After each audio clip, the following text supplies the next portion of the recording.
Na visão de Aristóteles, o belo não pode ser desligado do homem, já que ele está em nós. É uma fabricação humana. As artes podem imitar a natureza, mas também podem abordar o impossível, o irracional e o inverossímil. Um pouco da tua história, da tua trajetória, você ficou muito tempo fora, ficou trabalhando já com arte, formada em arte, e veio para o Brasil e de paraquedas, sem ter conexões, sem conhecer muita gente. Eu queria falar dessa tua transição e dessa importância. Então, nos Estados Unidos eu já tinha trabalhado como assistente de curadoria num museu que se chama Krannert Art Museum, que fica numa pequena cidade de Illinois, chamada Urbana-Champaign. É um museu universitário. E, bom, quando eu cheguei no Brasil, eu achava que, eu já tenho muita experiência. Eu já trabalhei numa grande exposição, no Krannert. Eu estou com mestrado em História da Arte, vai dar tudo muito certo. E aí eu percebi que eu não conhecia ninguém. Eu não sabia o nome de um curador, eu não sabia quem dirigia os museus, eu não conhecia a cena das galerias em São Paulo. E eu lembro de falar com um amigo meu e ele disse: o que você quer fazer? Eu falei: eu quero fazer curadorias, eu quero escrever crítica de arte, publicar em revistas e jornais, que é o que tinha em 2001, né, que é quando eu cheguei no Brasil. E aí ele falou: 10 anos. Eu, oi? Aí ele disse: vai demorar 10 anos para você conseguir isso.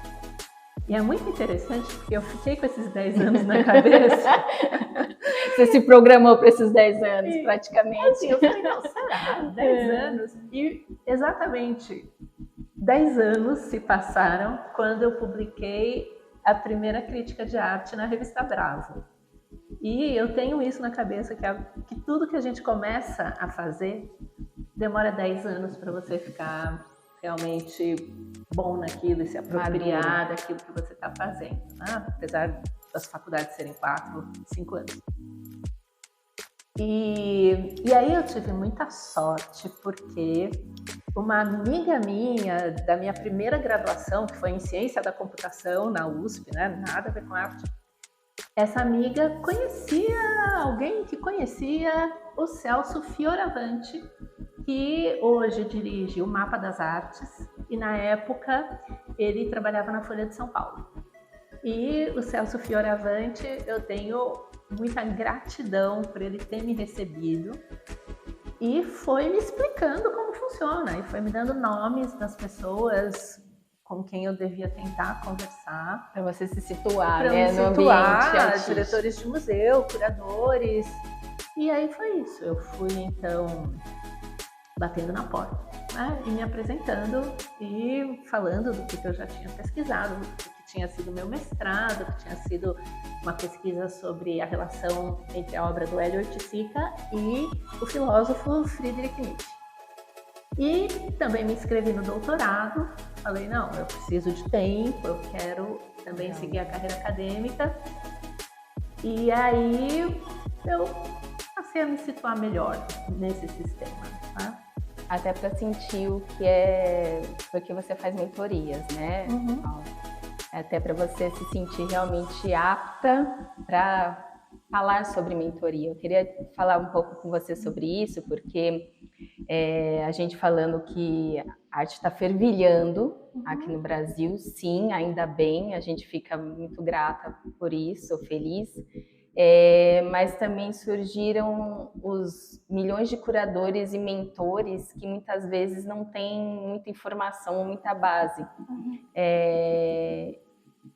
O que realmente acontece com a pessoa e o que você acha que é necessário para ser uma boa mentora de arte?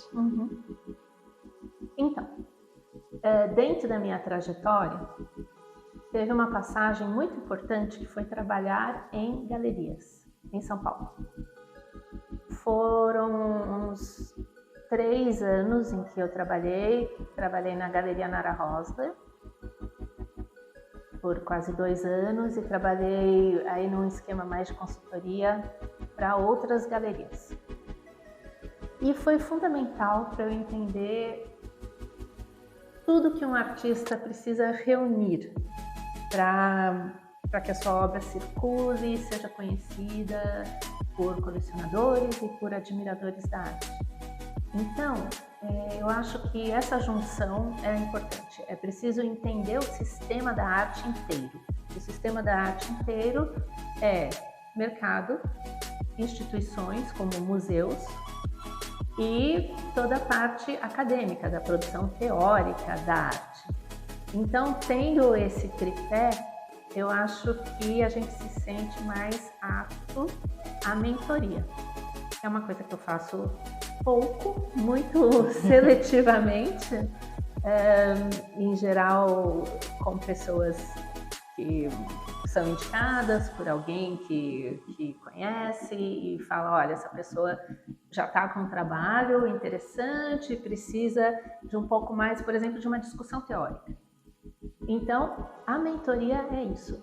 E tem vários grupos muito interessantes de mentoria em São Paulo, vários que são comandados por artistas, inclusive. E essa mentoria mais individual que eu faço é olhar para onde o trabalho está indo e perceber que tipo de discussão teórica e que outros artistas também, que partes da história da arte, aquela pessoa precisa conhecer para o trabalho deslanchar também no sentido de haver um conceito que sustente a produção artística. Quando você está montando uma curadoria, qual a tua intenção com ela, Paulo, de deixar para as pessoas que vão visitá-la? Eu acho que qualquer produção artística, seja o fazer no ateliê dos artistas, seja a curadoria, a gente sempre está buscando a expansão do pensamento. Então, expandir as possibilidades de pensar sobre o mundo, pensar sobre a nossa sociedade. E é super importante mostrar, olha, ali você não conhece, né? Você nunca foi ali, nesse cantinho da possibilidade do pensamento, mas existe. E você pode caminhar até lá usando esse autor, esse artista. Então eu acho que uma curadoria, ela é uma dessas pedras onde a pessoa vai pisar para chegar num ponto de pensamento que antes ela não chegava, porque nunca ninguém explicou como que chegava lá. Paula, agora para concluir, queria saber de você, agora com as novas ferramentas de arte, eu queria saber o que você tem sobre pensamento quanto a isso. Novas ferramentas, você quer dizer? De IA para a criação artística. Olha, peguei agora. Você fez essa pergunta para uma pessoa que tem assim, os dois pés atrás com isso e uma pessoa que tem uma formação em ciência da computação pela USP. Mas eu acho que são dois campos diferentes. Né? Se o artista usa algum software para produzir uma imagem, tudo bem, como ele usaria um pincel, como ele usaria fotografia. Mas a produção usando inteligência artificial, eu acho que tem um risco muito grande de cair em repetições e pequenas variações do que já existe. Porque a inteligência artificial trabalha a partir de um repositório daquilo que já está lá na internet, né? Até 2021, mais ou menos, inclusive, isso, né? Nem chegou em 2023. Não. Então, acaba ficando um giro em torno do que já existe. Né? Fazer um salto para fora disso que já existe, então, aí sim é desafiar o aparelho, né? Como diria o Willem Flusser. Aí sim é buscar usar essas ferramentas como se fosse um pincel.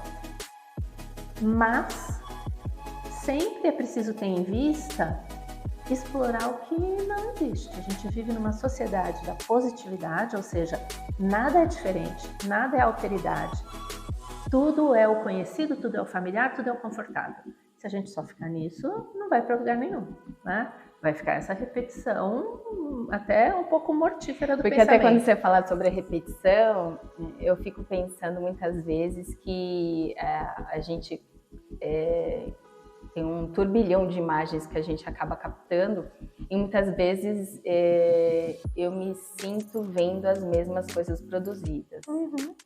Então, talvez a gente esteja imitando os softwares da vida. Pode ser, né? Se você pega os livros do filósofo sul-coreano, o Byung-Chul Han, ele fala sobre o inferno do igual. A gente vive numa sociedade que é o inferno do igual. Tudo que é um pouco diferente, que ele chama de a negatividade. Já incomoda. Incomoda. Né? Então, como escapar do inferno do igual?